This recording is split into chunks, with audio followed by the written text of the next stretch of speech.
Hello, and welcome to the History of Ancient Greece. Episode 1, Let There Be Greece. The first part of this episode will be a brief introduction to the podcast, who I am, what my motivation is for doing this, and what I hope to achieve. And in the second part, we will describe the geography of Greece and its natural resources. My name is Ryan Stitt. I am not a professional historian, just an enthusiastic amateur. I studied classical languages and ancient history at the University of Alabama, as well as some postgraduate work at UCLA. But for personal reasons, I stepped away from academia and ultimately decided to commission into the United States Air Force. But being away from academia doesn't mean I love ancient history any less. In fact, it's the opposite. I actually really miss it. Except for the exams, of course. I don't miss those. But ever since I studied abroad in Greece, as a bright-eyed undergraduate, I have been in love with Greek culture and the ancient world in general. You can most definitely call me a Philhellene. A modern-day Hadrian, if you will. Minus those imperial powers, sadly. I am also a huge fan of history podcasts, and I've been listening since 2008. Some of the ones that have influenced me are Mike Duncan's History of Rome, Scott Chesworth's The Ancient World, Jamie Redfern's History of series, Dominic Perry's Egyptian History, Rob Monaco's podcast History of Our World. I could go on and on and on. But as I listened to more and more podcasts, it didn't seem like there was much out there covering Greek history. Sure, there are podcasts that deal with Greece, but only from a general aspect. As one cog in the machine that is Western civilization or world history, or they deal with a particular subject or time period of Greek civilization, like mythology or the aforementioned Alexander the Great. But they left me wanting to know more, to dig deeper into the details. I also found absolutely nothing concerning Greek history after the death of Alexander the Great. In fact, most college courses and textbooks either end with his death or skip over the Hellenistic period, only mentioning Greek existence in their relation to the Roman world. But those 3 centuries in between are a fascinating time of transformation, culturally and politically, as Greek culture was diffused throughout the entire Eastern Mediterranean. So I figured that I would throw my hat in the proverbial ring and give the people what they're looking for, or at least what I was looking for. The podcast begins in Greece's mythological past, explaining what the Greeks themselves believed the origin of their universe was. Then we delve into the early archaeological evidence for humans in Greece and the way this society developed before the advent of writing. Over the course of our story, we will cover almost 2,000 years of Greek civilization, from the Bronze Age period to the Roman conquest. I want to tell the long history of a fundamental civilization, bringing to life the fascinating stories of the ancient sources. But this isn't a podcast just about stories, and it won't just be political history either. There too will be a big emphasis on social history. That is how the people actually live their day-to-day lives, as well as their culture, their art, architecture, philosophy, literature, religion, science, and all those other awesome aspects of the Greek achievement. This will be a comprehensive, in-depth political, social, and cultural history of Greece. So get excited. I know I am. I should note though, this is my first attempt at podcasting, so I welcome any and all suggestions. The podcast, hopefully, will be released every week, probably closer to the weekend. If there will be delays, I'll let you know.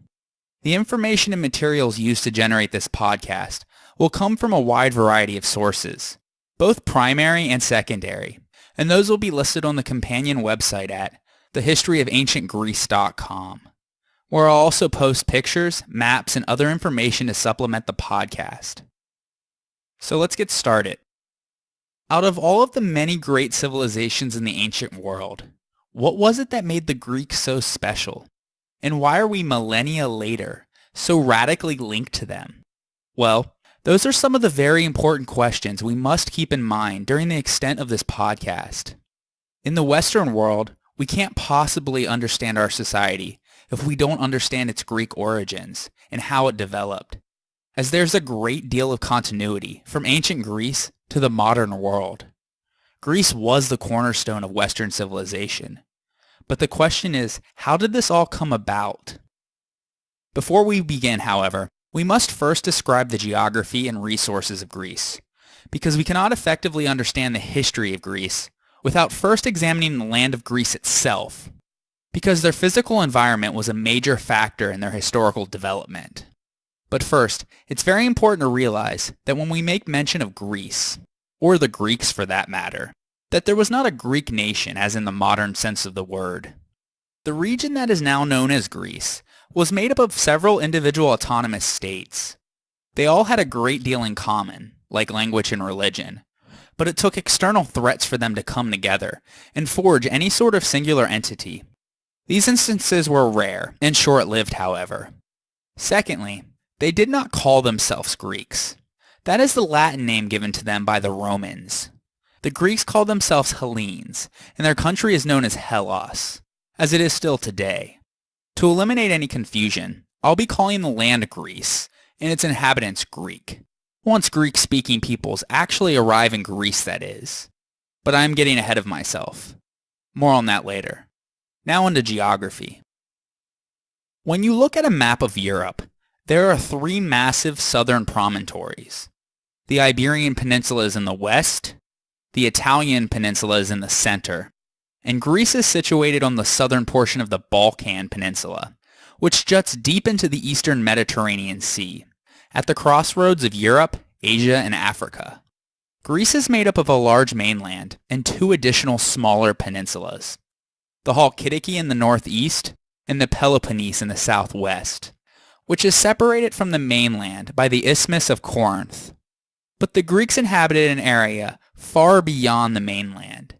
The various islands to the west, in the Ionian Sea, and east, in the Aegean Sea, as well as the large islands of Crete and Rhodes to the far south, were all Greek islands from the earliest times, for reasons that will be laid out later in this podcast.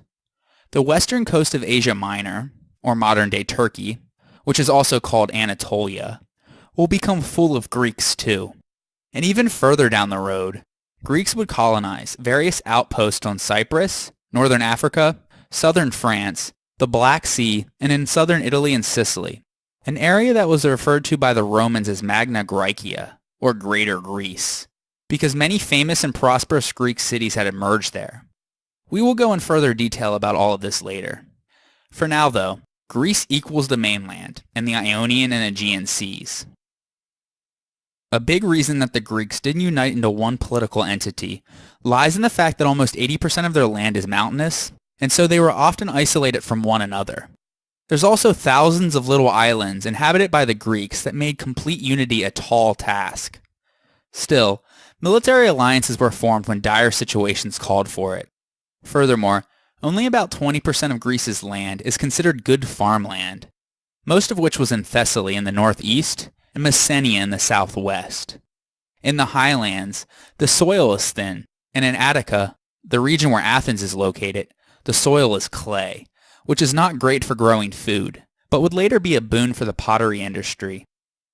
The Pindus mountain range lies across the heart of Greece in a northwest to southeast direction. The Olympus mountain range divides Thessaly with Macedonia, and its most famous mountain, where the gods lived, Mount Olympus, is the highest point in Greece at 2,900 meters. The mountains were originally more wooded than they are now, with cedar, cypress, and pine to supply timber for buildings and ships. As time went on, however, forests became depleted and the more popular regions thus needed to import timber. Central and western Greece contained many high and steep peaks, intersected by many canyons and gorges, including Meteora and Vikas Gorge. the latter being one of the largest in the world, at more than 1,100 meters. The many mountains and hills, and the scarcity of roads good enough for wheeled vehicles, meant overland travel was difficult. So when the Greeks wished to trade, to make military expeditions, or simply to communicate with other Greeks, by far the easiest way to travel was by sea. The rugged coastline of the mainland is very long, roughly 8,500 miles, and offers relatively few good harbors, but their ships didn't have to sail far away from the coast. In fact, it was unusual for the Greeks to be out of sight of land. In the Aegean Sea, where there are more than 2,000 islands, they could effectively island hop across the sea. Furthermore, the narrow Aegean Sea tied the Greeks to the Near East and Egypt, commercially and culturally. With the exception of marble and clay, Greece is not well endowed with raw materials, and so the need to trade, especially for bronze, destined the Greeks very early in their history to take to the sea and mingle with the peoples from the older civilizations to their south and east, from which they learned new technologies, religious ideas, and so forth. The Gulf of Corinth almost cuts Greece in two, except for the very narrow strip of land called the Isthmus of Corinth. Although the Corinthians built a paved roadway across the isthmus, with grooves for wheels on which ships could be transported, it was usually necessary for travelers to and from the west side of Greece to make the long voyage around the Peloponnese. This was one of the reasons why those who lived in the solidly mountainous areas of northwestern Greece were rather cut off from the other more advanced regions. Nowadays, there is a canal cut through the rock of the isthmus. The weather in Greece is semi-arid, or what is known as Mediterranean, with long, hot, dry summers and short, mild but wet winters, when most of the rain falls. This varies between regions, of course. Northern Greece was a more temperate climate, with much colder and much wetter winters than the south. More rain falls in the west than the east, while the Aegean Islands receive even less. Temperatures rarely reach extremes, though snowfalls do occur in the mountaintops. The generally mild weather permitted outdoor activity for most of the year. There is a good deal of wind, in particular, the northwest wind that blows across the Aegean in the summer, so regularly that the Greeks called it the Etesian, or annual wind. The winds from the sea can make the climate more agreeable on the coast than the plains inland, which are hemmed in by mountains and can be unpleasantly hot. The winds, though, can make the sea very dangerous. The mountains are cut by many ravines and narrow valleys, but the rivers and streams often only flow in the winter or after storms, meaning most of the time they are dried up. And since there are very few lakes, ponds, and springs in Greece, farming depended on the limited annual rainfall. Drought was a constant threat. A dry winter meant a lean year, and a prolonged drought meant hunger and poverty for an entire village. Torrential rainstorms, on the other hand, could send water rushing down the mountainsides, flooding the fields and destroying the crops. Life on the sea was equally unpredictable, as violent storms could wreck ships. Considering the extent to which the Greeks were at the mercy of the land, sky, and sea, it is no wonder that the gods they worshipped were personifications of the elements and forces of nature. Now, I want to touch on briefly the food resources that Greece provides. I plan on doing an entire episode on ancient Greek cuisine later, so we will dive into greater detail when we look into the everyday lives of the Greeks. But for now, we will just discuss what is grown and kept on most small-sized family farms. Greek soil and climate supported what is known as the Mediterranean triad: grain, grapes, and olives, which become bread, wine, and olive oil respectively, and are still the staples of the modern Greek diet. The primary grains are wheat, barley, and oats. But barley was most prevalent, as Greece's generally poor land was not as rich for the tastier wheat to flourish. In addition, various beans, vegetables, fruits, and nuts were also grown. The consumption of meat was very rare, as most could not afford the luxury, but the Greeks were fond of fish. Cheese was also consumed, but the Greeks did not eat butter. They thought it was barbaric, and they drank very little milk. Instead, they drank water, or my personal favorite, wine. The wine was diluted with water, of course. The Greeks believed in moderation, not inebriation, unless you were at a religious festival or a symposium. There will be more on that later. Olive trees don't require too much tending, They yield 1 year off, 1 year on, and they survive for hundreds of years. The olive was extremely important for the ancient Greeks. In myth, it was Athena's gift of the olive tree to the Athenians that won her the position as their patron deity. In addition to tasting great with bread, olive oil could be used for bathing purposes, as fuel for lamps, and a base for perfumes. Various spices were used to enhance the flavor of food, particularly honey for sweetening, as a substitute for sugar. This led to a good deal of beekeeping. There was not enough pasture land to keep many horses and cattle, as they needed to graze, and the Greeks couldn't afford to waste such precious land. Since they were such costly luxuries, owning cattle or horses was a status symbol for the rich. Cattle was used for their meat and hides. Horses were the most expensive to maintain and were really only useful for riding and pulling light chariots. However, sheep and goats could graze on mountainous lands that could not be farmed, and so they fit well into the agricultural framework of Greece. As suppliers of wool, cheese, meat, and skins, they held great economic importance. Oxen, though, were essential for plowing and pulling heavy loads, and mule and donkeys were used for transportation. A farmer who did not have an oxen would have been considered poor. It was that essential. Ancient Greece was essentially a land of small farmers. It has been estimated that even during their peak population in the classical period, that up to 90% of citizens were engaged in agriculture. One of the major unifying forces within Greece was these farmers' devotion to their small agricultural plain and its surrounding hillsides, and their willingness to die defending it. And the primary disunifying force was the perpetual tension between those who had much land and those who had little or none. This social class tension would lead to all sorts of problems down the road. On the next episode, we will begin our historical narrative, or at least what the Greeks thought their narrative was, as we take a look at the Greek creation story. So tune in next time to the History of Ancient Greece, Episode 2, The Greek Genesis.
Hello, and welcome back to the History of Ancient Greece, Episode 2, The Greek Genesis. Every culture has myths, but those of the Greeks come down to us in great detail, and underlie Western culture quite a bit. Myth has come to be synonymous with something fictitious, but in its most basic sense, a mythos, or myth, is a traditional story, handed down orally through generations.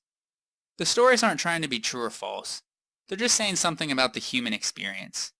Before the development of the scientific method and philosophical thought, myths were mankind's way of explaining their origin and the natural phenomena that occurred around them.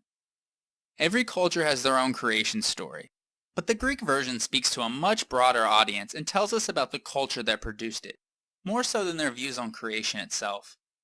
The Greek creation story, written by Hesiod, tells how the world developed from chaos to an ordered structure controlled by the Olympian gods. Hesiod's Theogony was one of the earliest works of Greek literature, written around 750 BC, second only to Homer. Theogony comes from the combination of the Greek word theos, meaning God, and the root agoni, meaning birth of. Thus, Theogony refers to the birth of the gods. Creation began with chaos, a shapeless, blurred material from which came the wide-bosomed Gaia, or Mother Earth. Erebus, or darkness, and Nyx, or night. It is not stated how exactly these came from chaos, though, but nonetheless they did. When Hesiod describes the creation story, he divided things into opposites, but not polar opposites. There are still interconnections, because opposites always come together at some point. For example, chaos means gaping hole of nothingness in Greek, like a chasm or bottomless pit, while Gaia is just the opposite, being solid matter. Yet chaos produces insubstantial beings, like night and darkness, without her. So he holds on to some of Gaia, who similarly has a megachasm inside of her, called Tartarus. Likewise, night and darkness bear Aether, or light, and Hemera, day. They overlap every dawn and sunset when night turns into day and vice versa. So they aren't complete opposites from each other. Night and darkness also produce a slew of other premortal deities. During these 3 generations, the whole pantheon was born. It's not as simple as saying one generation begot the other and so forth, because they all hook up with each other. The genealogy of all of these gods and goddesses is all very complicated, and not necessarily important to our story. So instead of rattling them off, I will simply speak about the pertinent ones, and also post a genealogical chart on the website, detailing who mingled with whom and who begot whom for those interested in the others. Anyway, Gaia, who possesses a birth-giving power on her own right, bears Ouranos, the sky, and Pontus, the sea, which represent the 2 dominant natural forces of the world. Ouranos and Gaia represented the male and female forces of the universe, and ruled the first generation of gods. They're not only places, but act as deities who could move around. For instance, Gaia was the earth, but could walk around on the earth too. The heavy misty sky would lie over Gaia and rain, producing monstrous children. Yes, you heard that right. Ouranos would sprinkle his seed over his mother Gaia and produce children. Hey, it's Greek mythology after all. Anyways, they produced 3 one-eyed Cyclopes, 3 Hecatonchires, or the 100-handed ones, and 12 Titans, 6 male and 6 female, who represented the tumultuous forces of the universe. These children are so frightening that every time one tried to come out of the birth canal, Ouranos was terrified and shoved them back into the belly of Mother Earth. Pretty soon, Gaia had a womb full of huge children. She grew extremely upset and devised a crafty plan to get revenge. She goes down into her belly to seek help, but only one of the Titans, the youngest Cronus, stepped forward. As he is instructed, Cronus takes a scythe and waits in a meadow where Ouranos and Gaia make love daily. As Ouranos approached, fully extended for lovemaking, Cronus jumps out from the bushes and castrates his father. Demanned and wounded, Ouranos withdraws, but he utters a curse to Cronus, saying that the same will happen to him one day with his own children. This myth represents the separation of earth and sky, so that the earth could be fruitful. When Ouranos was castrated, several very opposite creatures were born. From the mixture of his genitals and sea foam, when it fell into the sea, Aphrodite springs forth. She represents lust, sexuality, and beauty. From the blood that dripped from the genitals and fell to the earth, sprang forth the Erinyes, or the Furies. The Furies were horrendously ugly, with dog faces, snaky hair, bloodshot eyes and fangs, and their job was to take revenge on murderers of family members, by hounding them down and ripping them apart. Aphrodite controls the passion of love, and the Furies control the passion of hate, but both are devouring emotions that can happen within the same person. The Furies' goals are to protect family members, marriage, and love, but Aphrodite causes more trouble than any other divinity, breaking up families by creating ugly things, such as affairs. So in a sense, vengeful passion is not so different from criminal passion. Kronos marries his sister Rhea, and becomes the head of the 2nd generation of the gods, the Titans. However, Cronus is ruthless too, and he doesn't allow the Cyclopes and the Hecatonchires out of the earth. Rhea becomes the new Mother Earth goddess, while Gaia fades away to some secondary role. Cronus and Rhea had 3 daughters, Hestia, Demeter, and Hera, and 3 sons, Hades, Poseidon, and Zeus. Like his father, though, Cronus feared his own children, because Cronus had cursed him and said that he too would be overthrown by one of his offspring. So every time Rhea gave birth, she wrapped the baby in swaddling clothes and presented it to Cronus. And Cronus, remembering the curse and being afraid, swallows his own children, one after another. believing that they couldn't overthrow him from within his own belly. Finally, Rhea grew tired of the situation, and when she gave birth to her last child, Zeus, she hid him away on the island of Crete. Meanwhile, she presented a rock wrapped in swaddling clothes to Kronos instead. After 5 children, I guess it became routine and he doesn't even examine the bundled rock and swallows it without even knowing it wasn't a child. Zeus is reared in a cave by a nymph named Amalthea, who uses a horn of plenty to give him milk and food, called a cornucopia. When the baby cries, the mythical warrior race, the Curetes, make a lot of noise with their shields and swords, banging them together like a war dance, so that Kronos can't hear the wailing. Besides this, we don't know much about these people at all.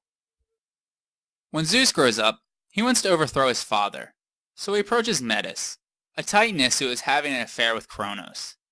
She has grown weary of his brutality, so she decides to help Zeus free his brothers and sisters from the belly of Kronos by slipping an emetic in his drink that causes him to throw up his 6 children.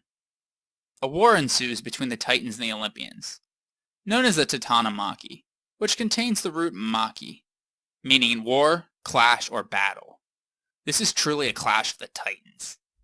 Some of the Titans and their children sided with Zeus and the Olympians, hoping that in victory they would have some position of authority in a new world order.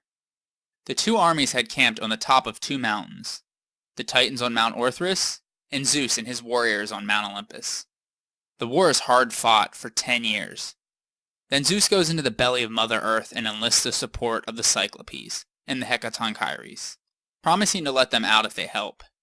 In appreciation, the Cyclopes forged thunderbolts for him, the trident for Poseidon, and the Cynean for Hades, which is a hood made of dog skin that makes him invisible.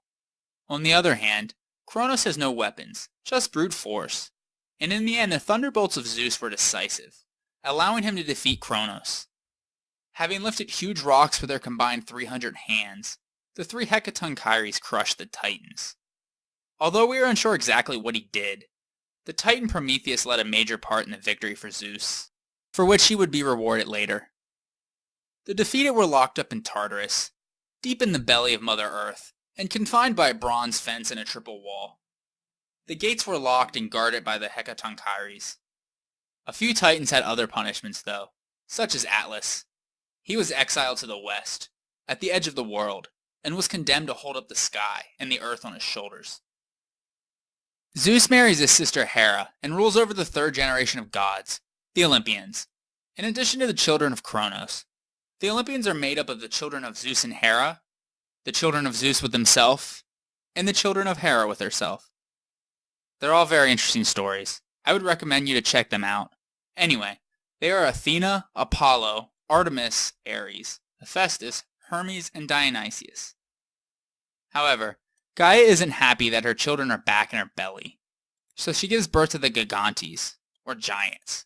These massive-sized creatures that have the figure of a human, but bear serpents for hair, with blood-curdling screams and fire shooting out of their noses and mouths, and have dragon-like tails. The battle that ensued is known as the Gigantomachy, or Battle with the Giants. The war was long, and Poseidon, Apollo, and Athena had leading roles, until all of these mortal giants were slain one by one. Zeus then turned to the Titan Prometheus, and tasked him with creating the creatures that populate the earth, giving each a special gift to survive, such as speed, eyesight, camouflage, strength, claws, and so forth. In the end, Prometheus mixes mud and water together, and Athena breathes on it, putting in the divine spark that makes humans. He makes them in the image of the gods, and endows them with the special gift of intelligence, to rule over the other animals. They stand upright, and look towards the heaven, and think about the gods. He gives mankind certain gifts to advance, such as the ability to build shelters, judge the seasons, use numbers, words, letters, medicine, cooking, and metalworking, making them more self-sufficient. The greatest gift, though, was fire, and it became the symbol for civilization that changed everything. But he also gave man blind hope by taking away their ability to see the future, and so they could enjoy life's precious uncertainties of the unknown, and not be fearful of their fate. Zeus is angered by the gift of fire, though, so the 2 gods hash out a compromise. Zeus decides that the people can keep fire, but they must use it to burn the fruits of their labor in a sacrifice. The result of which is that they don't have anything for themselves. Since many humans are now starving and struggling to just stay alive, Prometheus supplicates to Zeus in their behalf. He suggests dividing the animal up, to which Zeus agrees. He would choose the part he wants, and mankind can have the rest though.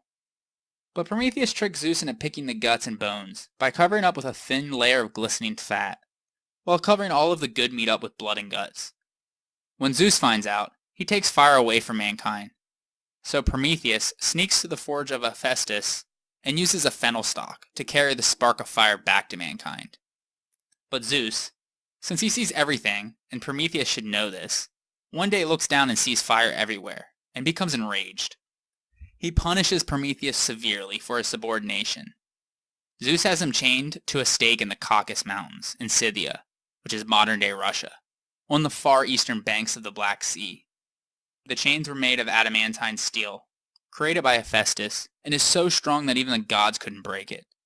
There, every day, an eagle was sent by Zeus to gnaw at his liver, which was the part of the body that the Greeks considered the seat of intelligence, from where we get our phrase, gut reactions. Every night the liver would regenerate, so that he can undergo this torture and pain every day. As a result, mankind's great benefactor is removed, and they are now alienated from the gods. Mankind's punishment for Prometheus giving them fire again was the creation of the first woman, named Pandora.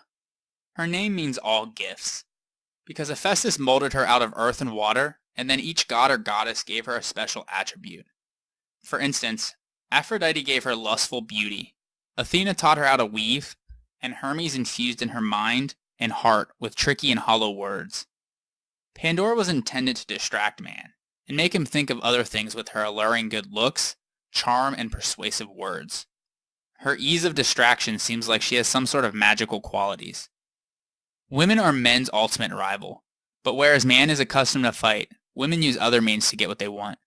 Pandora also held a double curse, because men can't resist her. If he did, he would have no way to have children and continue his family's line. So the gods made it that man needs woman.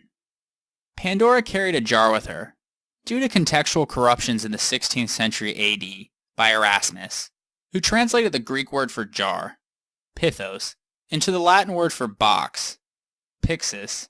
The phrase has erroneously come to us in English as Pandora's box, instead of Pandora's jar. In any event, she was instructed not to open the jar, but among her gifts was curiosity, and so she couldn't help herself, and disobediently opened it. At that point, the jar explodes open, with little spirit-like objects that fly out, representing all the ills that infect mankind, such as greed, arrogance, malice, pain, disease, and so forth. Yet she closes the box before one last spirit could get out. This last spirit was hope. Pandora's box is a symbol for the woman's womb, which produces the sources for all the evils of mankind.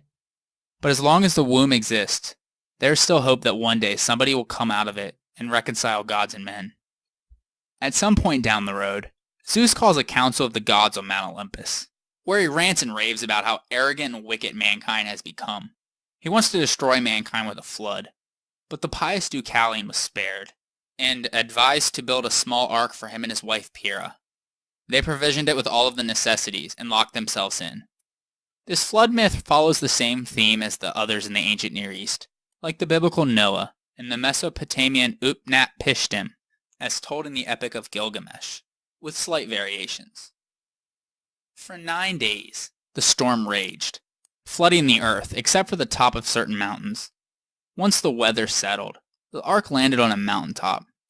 Upon stepping on dry land, Deucalion and Pyrrha offered sacrifices to Zeus for his mercy. Their piety moved him, and he instructed them to repopulate the earth by throwing the bones of their mother over their shoulders.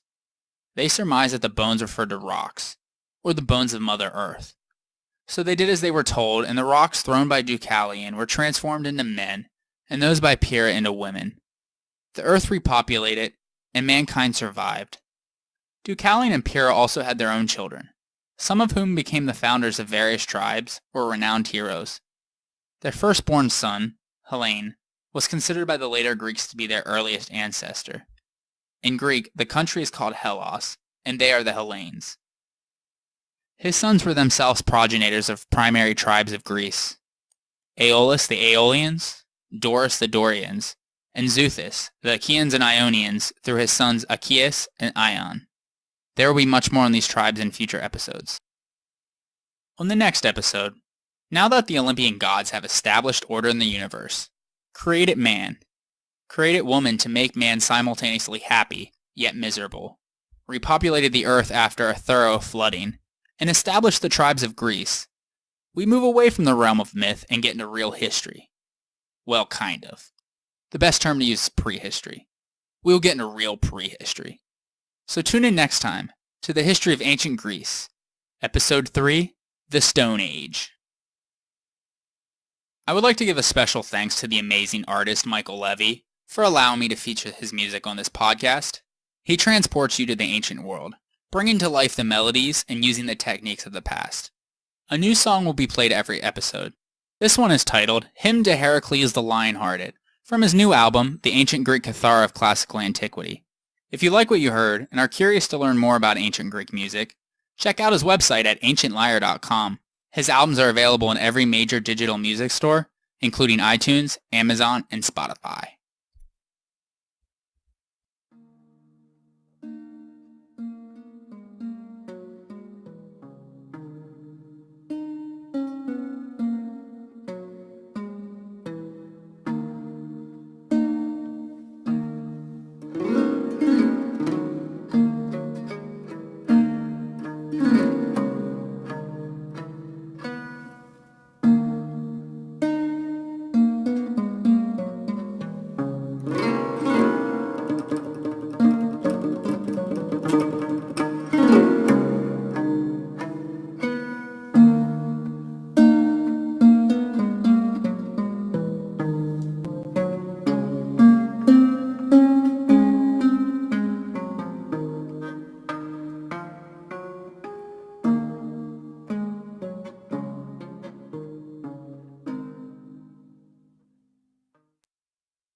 Hello, and welcome back to the History of Ancient Greece.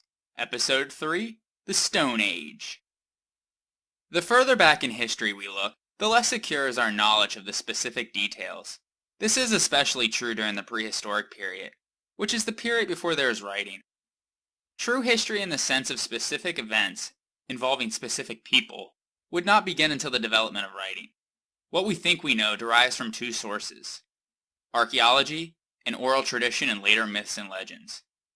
Both have their limitations though. Those of legend are clear enough. Stories grow and are distorted as they are handed down orally from generation to generation. Circumstantial detail often derives only from the storyteller's imagination. Then, when writing did develop, the early historians used these myths as historical fact in reconstructing the early history of the Greeks. Modern historians thus must treat these tales with skepticism, although it is possible that some of them contain small elements of truth. Archaeology deals directly with the raw material of history, but it must be interpreted. Conclusions often have to depend on samples, and the samples may be unrepresentative or insufficient. Plus, new evidence can be unearthed that radically changes our interpretation. So keep in mind that until the advent of writing, all dates are approximate and subject to controversy.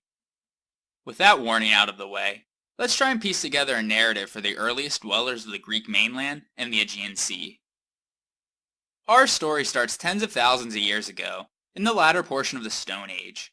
So named because the people primarily used stone, in addition to bone and wood, to make tools and weapons. The Stone Age is conventionally subdivided into three periods: the Paleolithic, which is Greek for Old Stone, Mesolithic, Middle Stone, and Neolithic, New Stone. The first human beings in Greece, and ostensibly Europe, probably migrated there from the African continent, via the eastern Mediterranean and Anatolia, which is modern-day Turkey. A hominid skull found in the Petrolona cave in the Halkidiki Peninsula in northern Greece has been dated to at least 200,000 BC. As early as 50,000 BC, the Neanderthals, whose name arises from the finds of their remains in Germany's Neanderthal Valley, were migrating south into the Balkan Peninsula, and then into Greece, to avoid the current ice age. The plains of Thessaly were particularly popular with hunter-gatherer populations during this period. They went as far south as the plain of Elis, in the Peloponnese Peninsula. There, evidence of Neanderthal fossils have been found at the Kalamakia cave. Anthropologists believe that the first real signs of modern human activity in Greece, with the Homo sapiens, started around 40,000 BC. These early humans are sometimes referred to as Cro-Magnon by archaeologists. In any event, they eventually completely replaced the earlier populations, like the Neanderthals. How this happened remains largely unknown. Perhaps the newcomers were better suited to cope with natural disasters. Perhaps tremendous floods covered the plain of Thessaly for many years and forced the populations there to flee to the surrounding hills, where food would have been harder to find. We may never know the real reason, sadly. The first evidence of Homo sapien activities can be seen at the Frankfy Cave, overlooking the Argolic Gulf on the eastern part of the Peloponnesus Peninsula. These hunter-gatherers started calling the cave home as early as 20,000 BC, and would inhabit the cave for the next 17,000 years, providing a treasure trove of finds for archaeologists. So that's our best guess at a chronology for the Paleolithic inhabitants of Greece. I want to note that it would be misleading to refer to these people at this early date as Greeks, in the same sense in which that term is applied to the region in historical times. There is no evidence, such as language, to allow us to distinguish clearly among different ethnic groups in prehistoric Europe, on the criteria used for populations of later periods. Regional differences among prehistoric European populations probably existed, but we are not in a position today to identify them confidently. Therefore, during the Paleolithic period, the inhabitants of Greece were, as far as we can tell, a subset of the general population of prehistoric Europe at large. Archaeological excavation of prehistoric sites allows us to reconstruct a bare-bones outline of the life of Paleolithic hunter-gatherers. These people banded together into small groups, and roamed throughout their lives in search of food. Men hunted large game, while the women and children gathered edible plants, fruits, and nuts close to home to be shared among one another. Preparing food with fire was an especially important innovation, because it converted plants that were indigestible and raw, such as wild grains, into edible and nutritious meals. At some point, dogs were domesticated to hunt alongside man.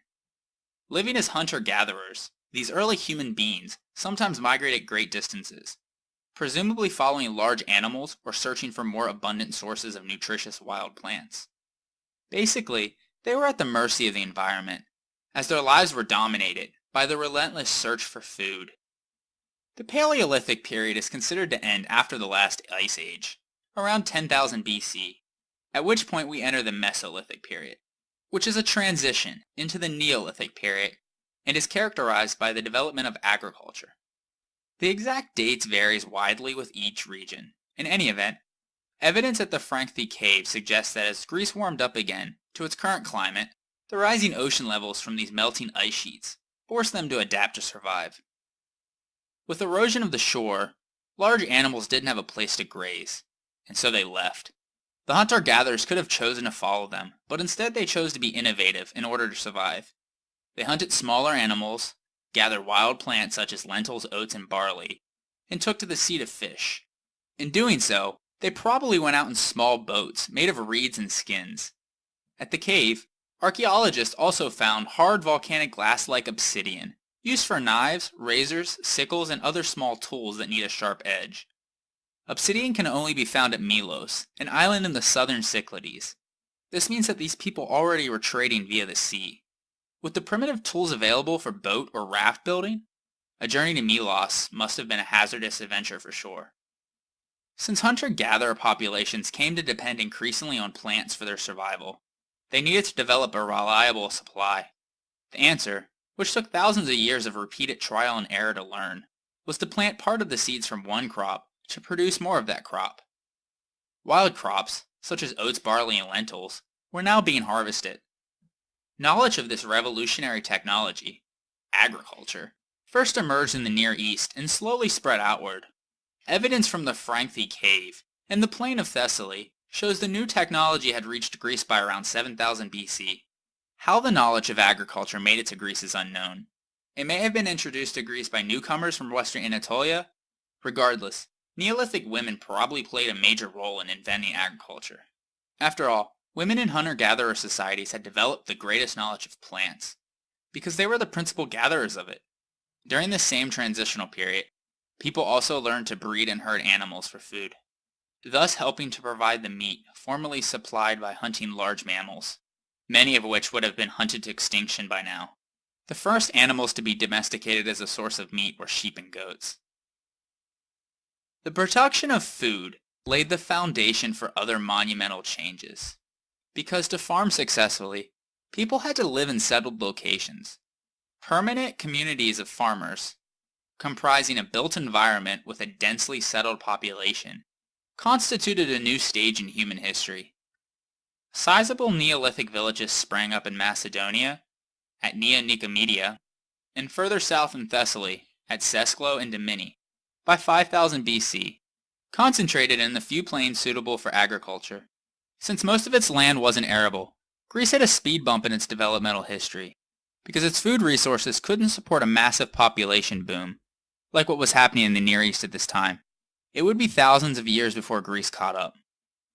The permanent houses of these early settlements were mostly one room, freestanding, in a rectangular shape, and were up to about 12 meters long. At Sesklo, some Neolithic houses had basements and a second story. They were usually built with a wood frame, daubed with clay, but some had stone footings supporting mud bricks. The inhabitants entered through a single door, and baked food in a clay oven attached to the back or side wall. At Dimini, a series of low walls encircled the settlement. Settlements like those at Sesklo and Dimini had populations of perhaps several thousand each. The production of agriculture also led to the development of pottery, since they would need vessels to store the food in. Because of its importance for dating, pottery has been studied extensively and will be mentioned often on this podcast. Pottery is classified into styles that separate chronology. The earliest pottery in Neolithic Greece was without decoration. But during the Middle Neolithic period, artists would paint or incise linear patterns on the surface, often in the form of zigzag lines. By the end of the Neolithic period, pottery was becoming increasingly sophisticated. The basic type of pots are much the same or with slight differences throughout Greece, indicating that there must have been communication and trade taking place. Archaeologists have found many baked clay sculptures from this time, many of which are of women, called Venus figurines, after the Roman goddess of sexual love, whose Greek equivalent is Aphrodite. They are sculpted with extra-large breasts, abdomens, butts, and thighs, all suggestive features of fertility. The traditional belief is that they represented the mother goddess, whose fertile abundance gave them life. Their exaggerated features suggest that the people to whom they belonged maintained beliefs about fertility and birth and may even had communal rituals. Needless to say, Neolithic people didn't have a modern understanding of science, so things like pregnancy and birth must have been an object of wonder. This was only mystified with the agricultural miracles of germination and growth.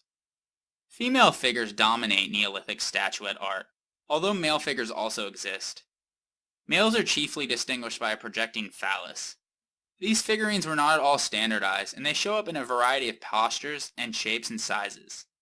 Since the community could produce enough food without everyone having to work in the fields or herd cattle, some workers could become craft specialists, producing goods for those producing the food.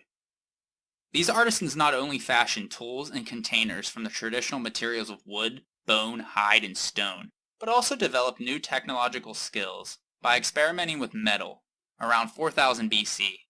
Other workers specialized in weaving textiles. In addition to craft specialization, trade also played a role in the economy of these early villages. The trading contacts the villagers made with other settlements meant that their world did not consist merely of isolated communities. A consequence of the increasing specialization of labor was the emergence of a social and political hierarchy. The need to organize the exchange of food and goods between farmers and craft specialists created a need for leaders, with greater authority than had been required to maintain peace and order in hunter-gatherer bands. In addition, households that found success in farming, herding, crafts production, or trade made themselves wealthier, and thus different from less successful villagers. There developed different social classes, based upon how much was generated, concepts not normally seen in tribal societies. where resources were pulled together so the tribe can survive. Gradual changes in agriculture and herding over many centuries perhaps contributed to the social, political, and legal inequality between men and women, characteristic of the historical period. Farmers began to employ plows dragged by animals sometime around 4000 BC in order to cultivate more difficult land. Men operated this new technology, perhaps because plowing required more physical strength than digging with sticks. Men also tended to large herds, who grazed at a distance from the village, because new grasslands had to be found continually. By contrast, women became tied down in the home, because they had to raise more children than before to support agriculture, which was increasingly becoming more intensive and therefore required more laborers. Women also produced clothes by spinning and weaving the wool. It's possible that men's tasks were given greater prestige and thus contributed to the growth of inequality between genders. This form of social differentiation, which became a fundamental ingredient in Greek culture, thus apparently emerged as a contingency of the fundamental changes in human life taking place in the late Neolithic period. The Neolithic period is considered the most revolutionary period in human development, as the hunter-gatherer society began to settle in villages and domesticate animals and plants, laying the foundation for the rise of civilizations. In the next episode, we will add bronze to the equation and examine the early developments of the Bronze Age civilizations in the Aegean Sea and Greek mainland. So tune in next time to the History of Ancient Greece, Episode 4, The Early Bronze Age. I would like to give a special thanks to the amazing artist Michael Levy for allowing me to feature his music on this podcast. He transports you to the ancient world, bringing to life the melodies and using the techniques of the past. A new song will be played every episode. This one is titled Hymn to the Stars, from his new album, The Ancient Greek Cathar of Classical Antiquity. If you like what you heard and are curious to learn more about ancient Greek music, check out his website at ancientlyre.com. His albums are available in every major digital music store, including iTunes, Amazon, and Spotify.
Hello, and welcome back to the History of Ancient Greece.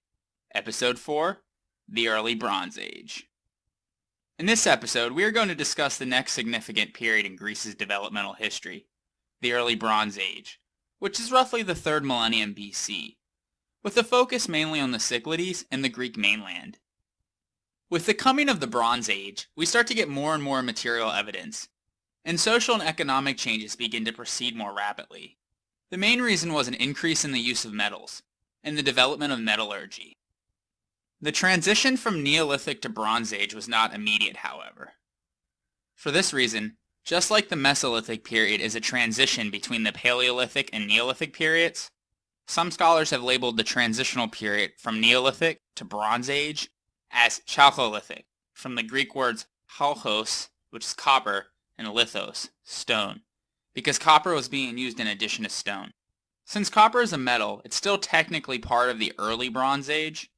Anyway, the crucial next step of adding tin to the copper to produce bronze, a much harder metal, was taken in the Near East during the 4th millennium BC. The technology came to Greece around 3000 BC, and by about 2500 BC, the use of bronze as well as other metals such as lead, silver, and gold became widespread throughout Crete and the Cyclades Islands in the southern Aegean Sea.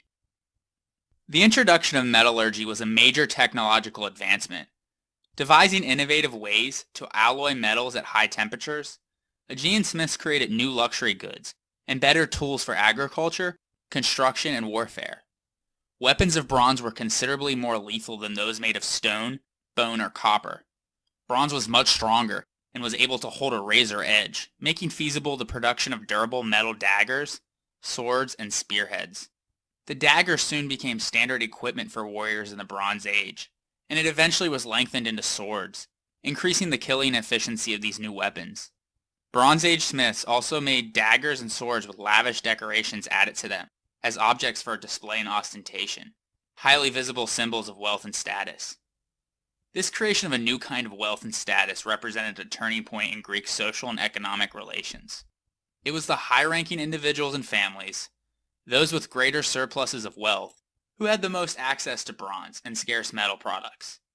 Possession of these and other prestige items set them further apart from the mass population.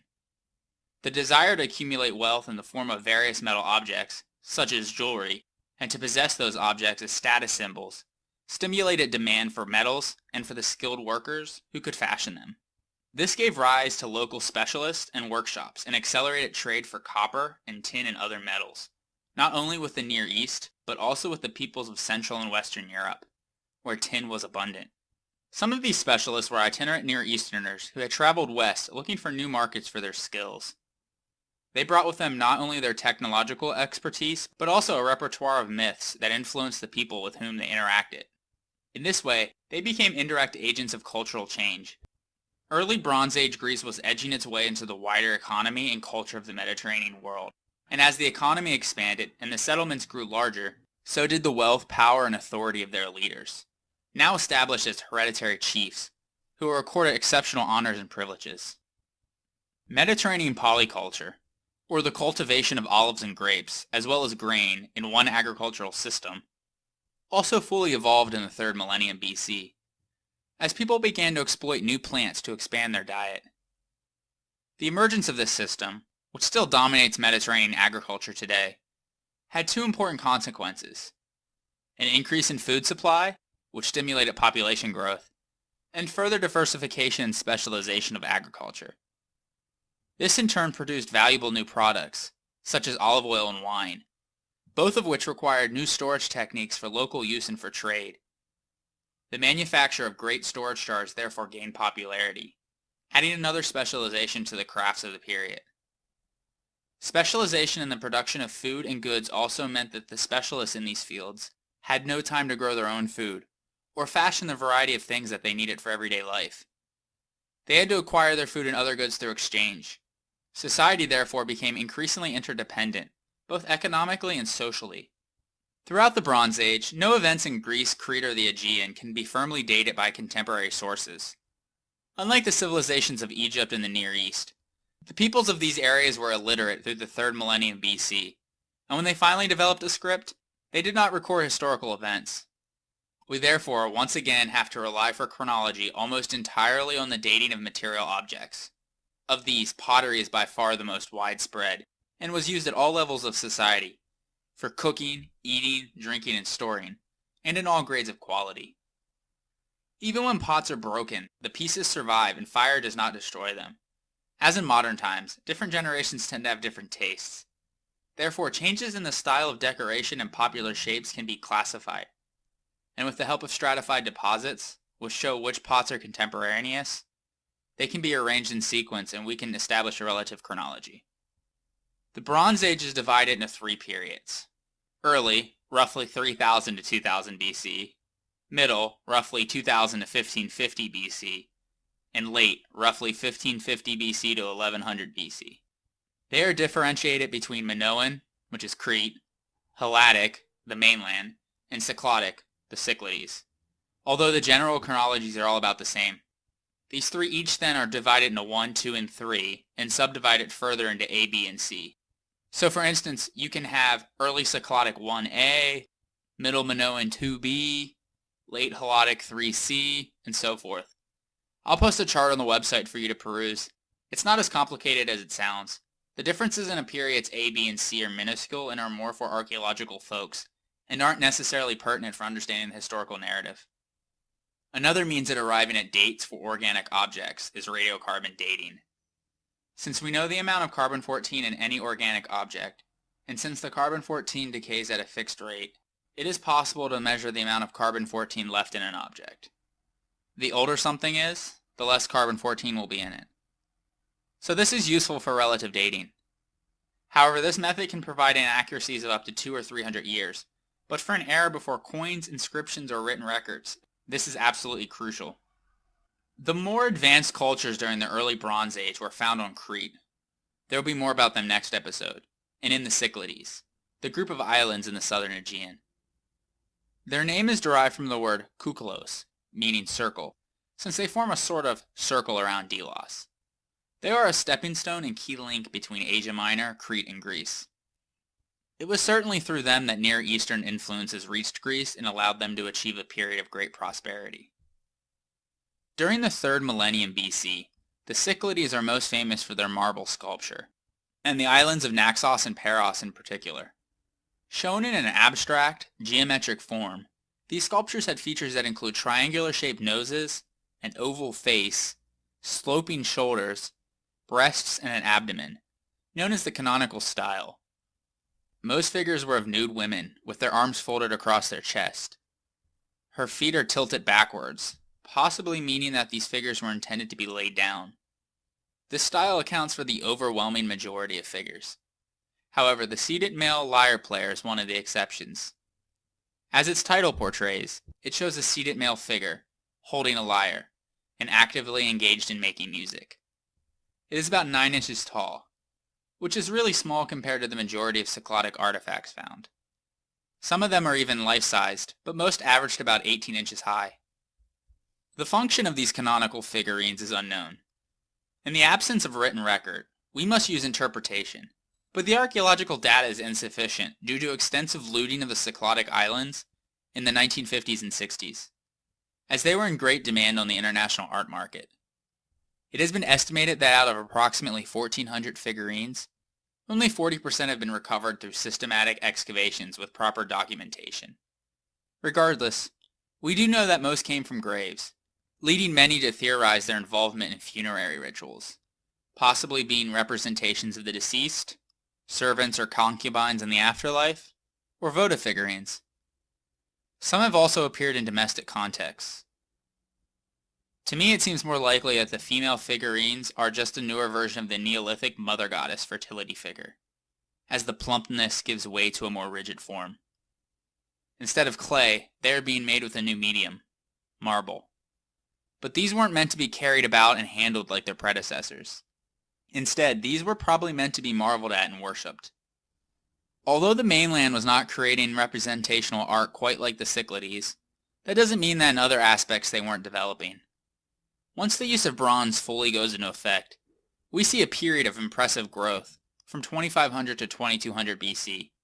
There's significant increase in population, and more trade is taking place between the Greek mainland, Crete, and the Aegean islands, as well as even more within each area.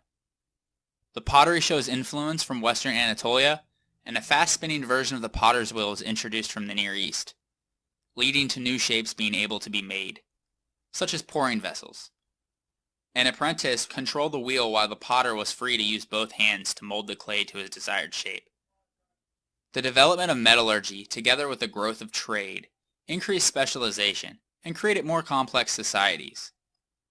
It is in this period that we first see the emergence of stone fortifications and large buildings, suggesting a stronger authority and increased resources, accompanied by a growing danger from neighbors or pirates. For these new features, the main evidence comes from coastal sites, like Boeotia, Attica, and the Argolid, or islands like Aegina, Euboea, and the Cyclades. There are good examples of both fortifications and a large building at Lerna in the Argolid. At Lerna, the House of Tiles, so named because it had a roof of baked tiles covering more than one story of rooms, may have been the house of the ruling chief. If so, then this may be the beginning of an important architectural tradition, as we will see in upcoming episodes, with the palaces on Crete and late Bronze Age Greece. The sophistication of the architecture and the quality of the artifacts at this time show a fairly complex political and economic system. though far less advanced than those of the Near East and Egypt. Lerna flourished from around 3000 to 2100 BC, but then it was suddenly destroyed, along with a number of other towns and villages in the Argolid, Attica, and Laconia. Similar devastation of settlements occurred throughout much of Europe at this time. The island sites do not show any signs of destruction, however. From 2100 to 1600 BC, mainland Greece appears to enter a period of cultural stagnation, in which the archaeological record is both meager and unspectacular, which has led to the theory that this destruction marks the arrival of a new people with different customs and, as we will see down the road, a new language. Yes, the Proto-Greeks have arrived on the scene.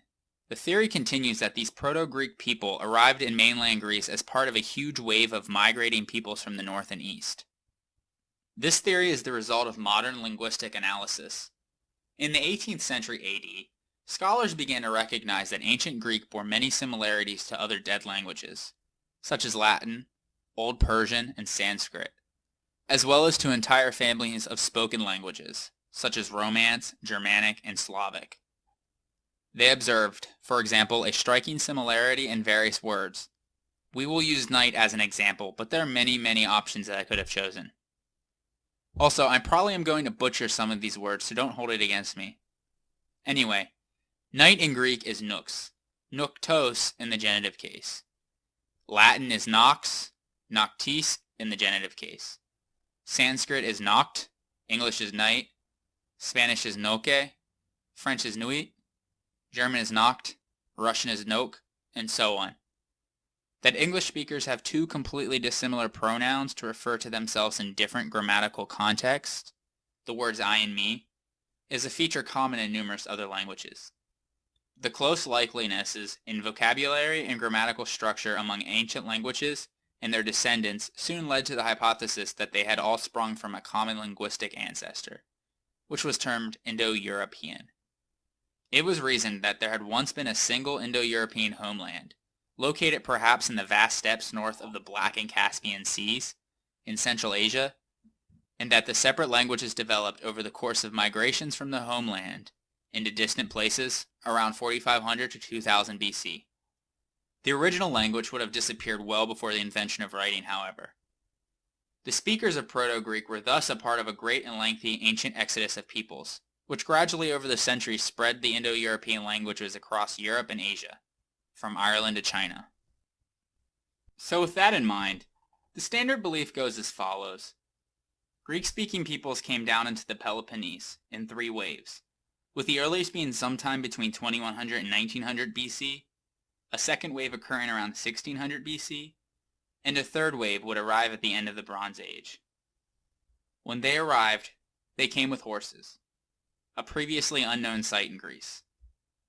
They began to intermingle with the pre-Greek peoples, called the Pelasgians by later Greek sources.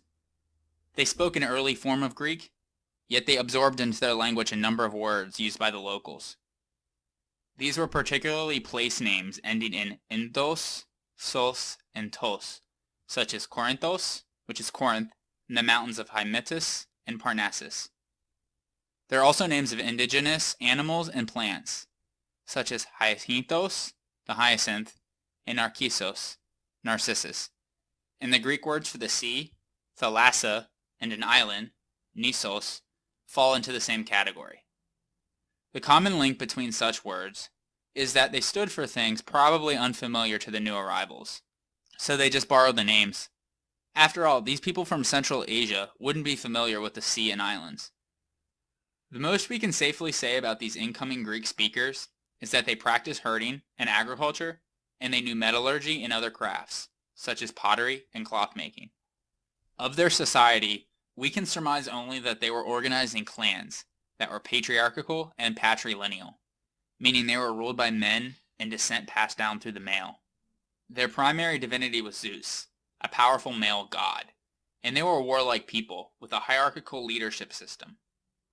In most respects, except for language and religion, the two peoples were probably very similar.